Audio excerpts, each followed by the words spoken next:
지난 4월 인천 검단의 아파트 신축 현장에서 지하 주차장이 무너져 내리는 사고가 발생했죠. 국토부 조사 결과 설계부터 문제가 있었고 철근 누락에 콘크리트 품질 저하 등 모든 과정이 부실했던 것으로 드러났습니다. 지하 주차장 상판이 주저앉았습니다.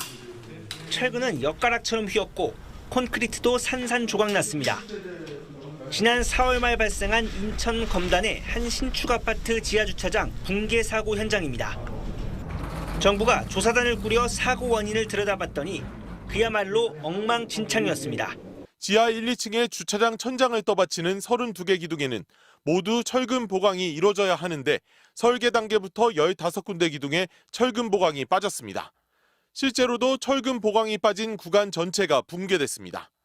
모든 기둥에 다 전단 보강근이 있어야 되는데 일부 설계상으로 누락된 철근이 있었다라는 것이 저는 이제 시공이 잘못되지 않았을까 했더니 설계가 아예 잘못됐다는 점검 내용이 나와서 충격인데요.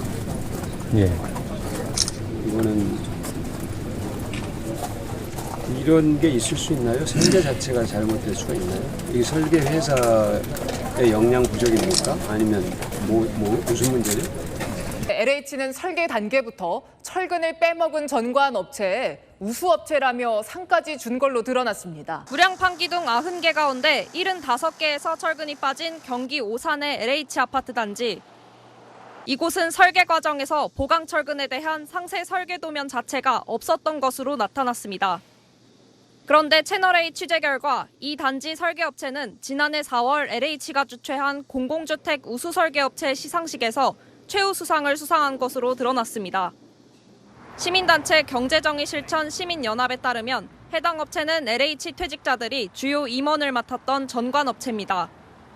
같은 시상식에서 우수상을 받은 또 다른 전관업체는 325개 중 9개의 기둥에서 철근이 누락된 수원 방수단지의 설계를 맡았습니다. 국토부 조사 결과 철근이 빠진 원인은 설계 오류였습니다. 지금 수원방수 같은 데는 지금 협의를 담당하시는 협의에 나가 있는 상황이어가지고 이번 철근 누락 단지에서 설계나 감리를 맡았는데 LH의 설계상을 받은 전관업체는 이 두 곳을 포함해 총 5개 업체나 됩니다.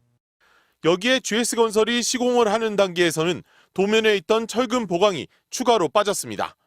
붕괴된 기둥을 빼고 현재 조사 가능한 8개 기둥 가운데 4개 기둥에는 보강 철근이 없었습니다.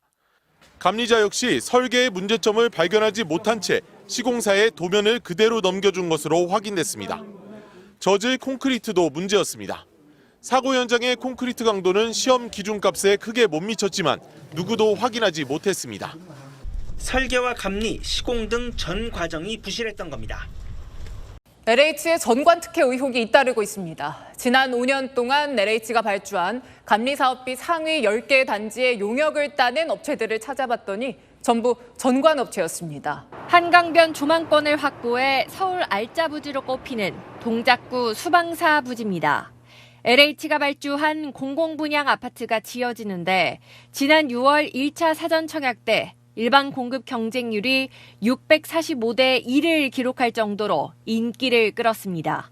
감리 사업비는 124억 원 규모입니다. 이 단지의 감리 업무를 수주한 업체는 다름 아닌 전관 업체였습니다.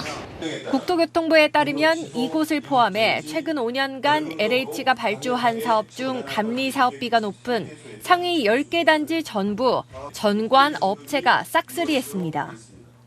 울산 다운의 감리 사업비가 143억 원으로 가장 높고 인천 영종 3개 블록이 그 뒤를 잇는데 모두 전관업체가 감리를 맡았습니다.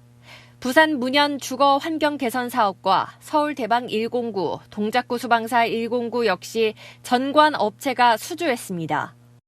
전관 특혜 의혹을 불식시키지 못하면 LH 미래는 없다는 각오로 고강도 대책 마련을 하겠습니다.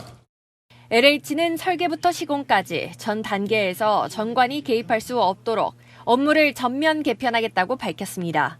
어느 한 군데라도 주어진 책임을 다 했으면 사태가 이 지경까지는 올 수 없는 게 아니냐.